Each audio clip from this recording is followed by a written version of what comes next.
because this portrait is small, I'm going to actually give you different directions than if it were a bigger portrait. And to already start out with, I can tell you, keep your pencil sharp. Keep them sharp as often as possible when it comes to drawing smaller portraits. Now, because this is a husky, there's a lot of features too that you really have to emphasize. So, like, what are the key features of a husky? Usually the long, fluffy fur, right? Okay, then it's the color too. So there's a lot of like white, fluffy fur around the face, and then it kind of gets black as it goes out. There's a lot that's happening in husky fur. So to emphasize those specific colors that are happening, I kind of use a little bit more of some vibrant colors. And as you can already see, the example here, I'm using a more vibrant light blue. And then I used a purple right around in between the eyes there.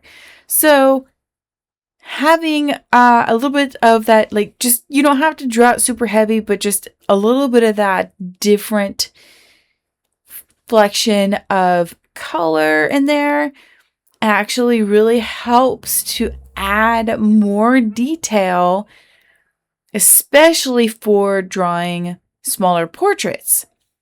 Same thing for the ears. I used a more like a darker pink color to emphasize, okay, that's a nice warm pink ear that's actually inside in that center. And then continuing out, or continuing in really, yes, I used black as the outer part, but then I used a little bit of a dark sepia to blend inward. Because this fur is very straightforward in terms of not being all wonky, going everywhere, curly, it is a little bit easier to draw small, but the coloring is very important. It's probably more important at this point than getting the direction of the fur. I don't know. I think both are kind of important, but still, once again, you're going to end up focusing more on the color than the direction, than the details of the fur, because it is smaller and it's not curly fur. It's just straighter and fluffier. So using that blend, I also used some raw umber colors, which is just a very, it's a light greenish, grayish brown color is the only way I could really describe it. And then using a mineral spirit oil to blend everything together. Yes, it does darken it up, so you can use a white pencil to lighten it up. That way it has a nice even blend, but you could still see the blue. You could still see a little bit of purple in there. Focusing on the highlighted parts is also very important when you're drawing small. So above the eyes, of course, there's a lot more highlighted features going on. And then I'm doing the same thing for the nose here. I'm using the similar colors. You definitely want to, once you've got your set of colors, be consistent with that set of colors throughout the whole portrait, or your portrait is just honestly, it's not going to look very consistent. But there's a little bit of pink, there's a little bit of blue in there. Leave room for the highlights too. You got to pay attention to where the lighting is coming from. And then work your way around the nose. I like to add the details of the nose first before adding any details to the mouth itself. And yes, this mouth is open, so I will talk to you about the details on that once we get to that. But I'm working around it. I usually like to draw left to right, but because this is a smaller portrait, I can kind of go from like top to bottom. Sometimes I'll still go left to right, just working around it in a way, but not necessarily adding all of the details or the whole base layer first, mostly because that gets me really confused. For one, I don't feel like I don't get as much satisfaction if I am trying to draw abstract all over and then trying to draw detail all over. It just makes me feel like I'm all over the place in my head. But the tongue also has very similar colors. You saw I drew some purple in there, some pinks, a little bit of blue in there too. Get it nice and blended. Definitely focus on the shading here. You really want to make sure that it's darker towards the top, lighter towards the bottom, and a little bit of some like that middle tongue has a line down there, so you definitely want to focus on that, hone in on that detail. And then the mouth, there's not too much to it because it's so small, so just add a little bit of some warm color in there, and then it's just mostly black. That's all there really is to it. In terms of drawing proportionally, really it's just a matter of like thinking about the shape itself and then trying to draw that shape as best as possible in reference to other shapes around it, and then it becomes almost like second nature, so you don't necessarily have to think about, am I drawing this to the best proportion possible? Does it look realistic? Does it look like it's not too out of shape? Those things are going to be there as you are practicing for the first probably year or two, but then as you keep going along, and it becomes more like a second nature. So proportions is definitely not the easiest to explain, but that is the best way that I could ultimately explain it, is to kind of compare what shape goes with what does this shape look like in reference to the next shape. Same thing with the eyes. Okay, so what is the shape of the eyes? They're kind of like almond shape, but they're open a little bit more, so they almost have like this teardrop effect. You definitely need to think about the shape of things as you're drawing it, but also before you're drawing it. That way you're kind of prepared when you do start drawing.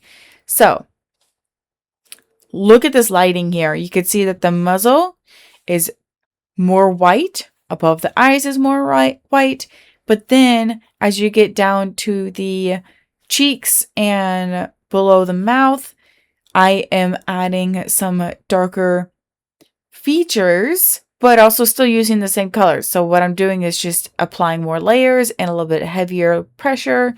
I also use a little bit of a brown color pencil to add some warmth to it, because even though huskies have very cool colors in their fur, there is still some warm tones. So that's okay if your portrait has a little bit more warm tones or a little bit more cool tones. Mine have been overly dramatic in the past with different ones, but I've just learned from it. Having a nice blend between the two is your best bet. So just think about that when you are drawing your portraits, to focus on both warm and cool tones. Warm tones, if you don't know, are like the reds, the orange, pinks. Cool tones are purples, greens, and blues, those kind of things. So just keep that in mind as you're drawing, and don't be afraid to try different colors. Like I definitely tried different colors in this one, and it turned out to be amazing. You would have never thought that I used like purple in here. You probably would have thought that I used blue, but not purple itself. So play around with it.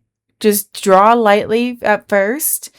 And if you don't like it, you can erase it and it won't be too bad, as long as you apply more details later on.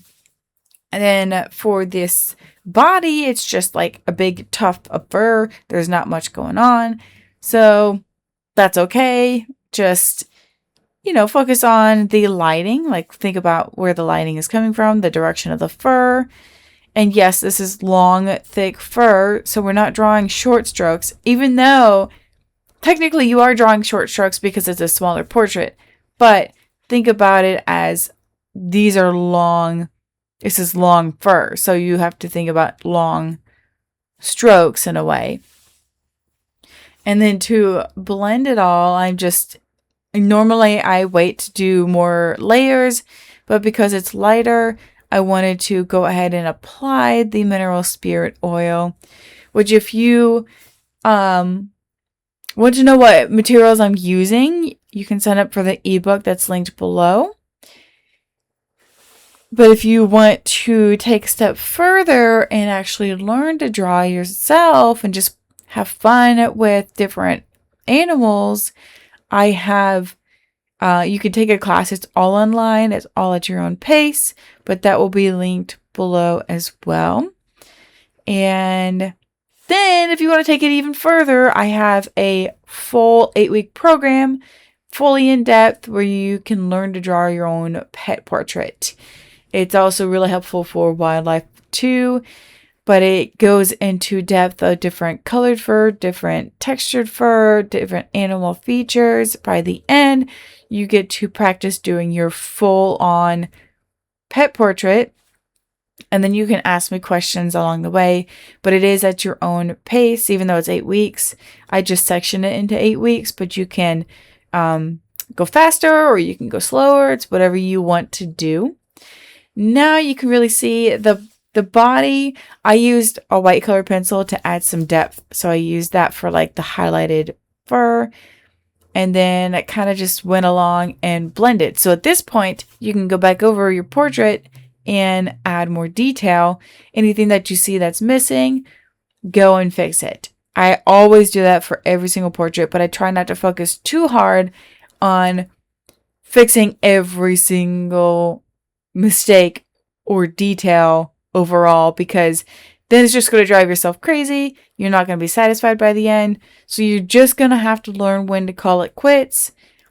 I've learned to do that over the years and just be satisfied with the end result instead of focusing and being frustrated about, oh, this doesn't look right. I need to do this detail. I need to fix this, whatever.